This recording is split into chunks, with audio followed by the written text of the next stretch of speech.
దీని మీద మరింత సమాచారం మా ప్రతినిధి ఉపేందర్ లైవ్ లో అందిస్తారు. ఉపేందర్,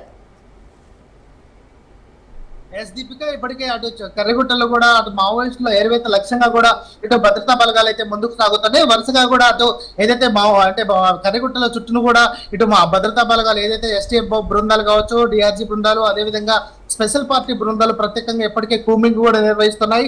గత 3 రోజుల నుంచి కూడా ఈ కూంబింగ్ అయితే కొనసాగుతున్న పరిస్థితి కనిపిస్తుంది. ఈ నేపథ్యంలోనే ఇప్పటికే ఏదైతే మావోయిస్ట్ పార్టీకి సంబంధించినటువంటి కీలక నేతలు సమావేశం అయ్యారనే నేపథ్యంలోనే ఈ అంటే ఆపరేషన్ అయితే కొనసాగుతుంది. గత 3 రోజుల నుంచి జరుగుతున్నటువంటి ఈ ఆపరేషన్ లో ఇప్పటికే భద్రతా బలగాలకు సంబంధించినటువంటి వారు కూడా అక్కడ ఉన్నటువంటి ఎండలు, అదే విధంగా దాని ద్వారా కూడా కొంత ఇబ్బందులు పడుతున్న పరిస్థితి కనిపిస్తుంది. ఆ నేపథ్యంలోనే ఏదైతే 3 జవాన్లకు కూడా తీవ్ర అస్వస్థతకు కూడా గురి కావడంతో వారందరినీ కూడా తెలంగాణ సరిహద్దుగా ఉన్నటువంటి భద్రాచలం ఏరియా ఆసుపత్రికి కూడా తీసుకొచ్చి చికిత్స అందిస్తున్న పరిస్థితి కనిపిస్తుంది. ఈ నేపథ్యంలోనే అటు భద్రతా బలగాలకు కూడా అంటే అటు సవాల్గా కూడా వారైతే అంటే ఐఈడి బాంబులను కూడా అమర్చిన నేపథ్యంలో వాటన్నిటిని కూడా ఏదైతే నిర్వీర్యం చేస్తూ భద్రతా బలగాలు అయితే ముందుకు సాగుతున్న పరిస్థితి కనిపిస్తుంది.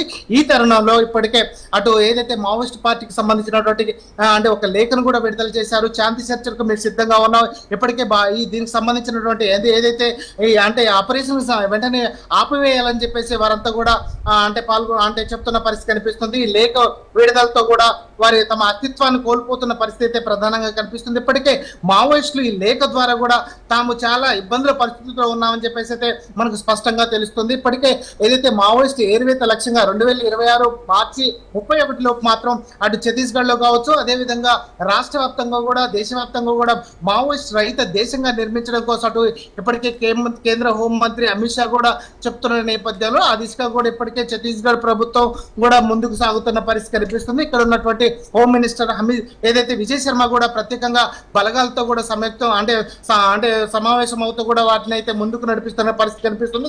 కేంద్రంలో ఉన్నటువంటి బీజేపీ ప్రభుత్వం కూడా ప్రత్యేకంగా వారికి అంటే భద్రతా బలగాలకు నిధులు కూడా కేటాయిస్తూ భద్రతా బలగాలను ముందుకు పంపుతున్న పరిస్థితి కనిపిస్తుంది. ఇప్పటికే ఏదైతే ఇప్పటికే అటు అమూజ్గఢ్ ప్రాంతాన్ని పూర్తిగా తమ ఆధీనంలోకి తీసుకున్నటువంటి డిఆర్జీ బృందాలు కావచ్చు, అదేవిధంగా భద్రతా బలగాలు ఇప్పుడు కర్రెగుట్టల్లో కూడా ఆవాసంగా ఏర్పాటు చేసుకున్నటువంటి మావోయిస్టులు కూడా ఏరివేత లక్ష్యంగా కూడా ఈ ఆపరేషన్ అయితే కొనసాగుతుంది. మరో 3 రోజుల పాటు ఈ ఆపరేషన్ కొనసాగుతుందని చెప్తున్నారు. ఇప్పటికే అటు ఏదైతే గిరిజన గూడారాలు కావచ్చు, అదేవిధంగా గిరిజనులు, అక్కడ ఉన్నటువంటి గోండ్లు, గుత్తికోయలు వీరందరినీ కూడా ప్రత్యేకంగా ఇంటికే పరిమితం చేస్తున్న పరిస్థితి కనిపిస్తుంది. ఎవరు కూడా బయటికి రావద్దు.